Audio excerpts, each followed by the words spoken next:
morning, everyone. Good morning. Welcome all to our Sunday service. Today, I would like to talk about our chanting. So we chant every week, and we chant what is called the sutra, the text of the Buddha's teachings.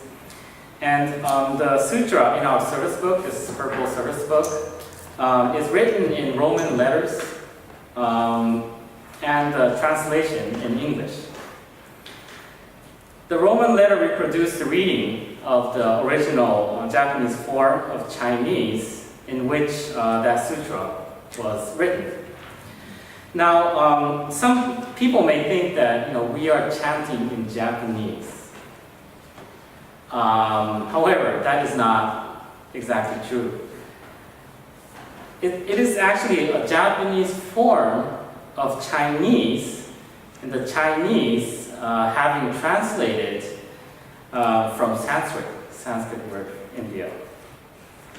And actually, it is even hard for modern Japanese to read this without the reading aids. Unless unless you are a highly trained scholar or a language specialist. So the question is, why do we chant? Then why do we chant such difficult things? So one reason is clear from our recitation of the Nembutsu. The Nembutsu, we recite Namo Amida Butsu. So Namo Amida Butsu literally means I take refuge or I rely on Amida Buddha, the Buddha of infinite life and light, the embodiment of the great wisdom and compassion that dispels the darkness of our human ignorance. And the Japanese word for take refuge is actually kie, which sounds nothing as Namo. Rather, Namo, the Namo Amida Butsu Namo, is a version of the original Sanskrit word namas, which was transmitted to China and to Japan. When we say Namo, we reproduce the sound of the original Sanskrit words rather than its meaning in Japanese or Chinese or Sanskrit. Then, why do we recite it exactly the way it was in the past when no Japanese, Chinese, and American could understand? Would be familiar with such a reading. So it may be just my opinion, but maybe one reason is the same for why do we not chant in English translation? Why do we chant in this Japanese form of Chinese, which was transmitted from Sanskrit?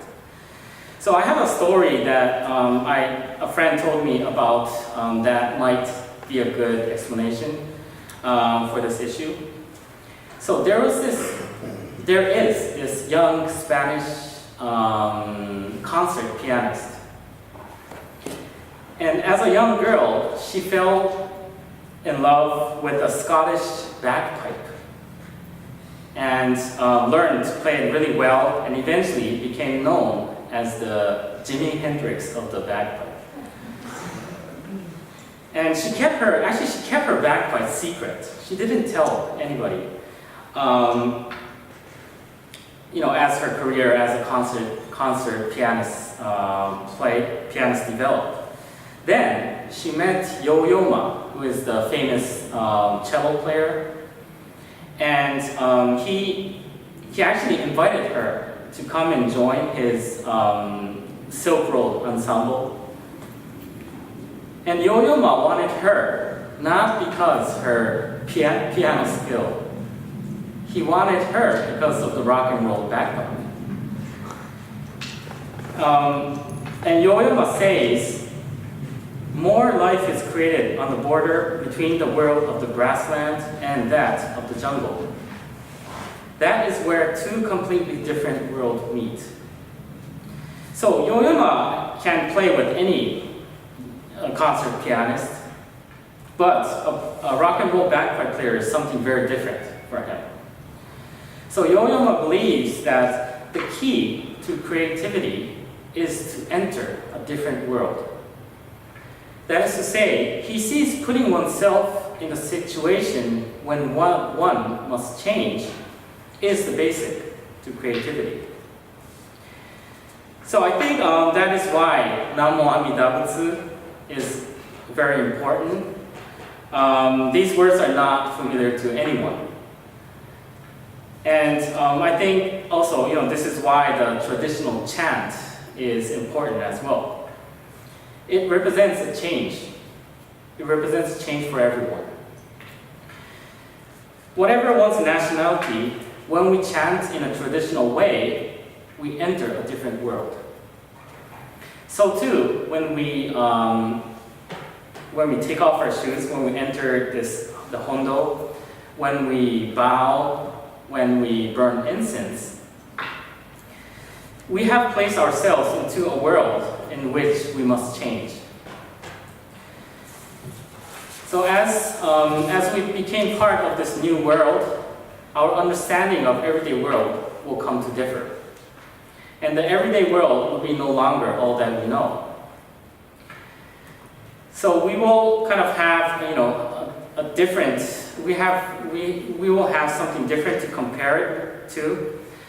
And as we adjust to the world of the temple, we come to see our everyday world with a new perspective. We can open our minds to the new possibilities.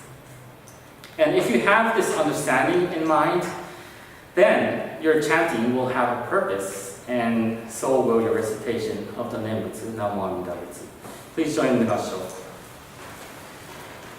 By reciting the Nembutsu, Namo Amida Butsu, we are reminded what makes our individual lives even more meaningful, and we are reminded the Dharma, the Buddha's teachings in times of need. Namo Amida Butsu. Namo Amida Butsu.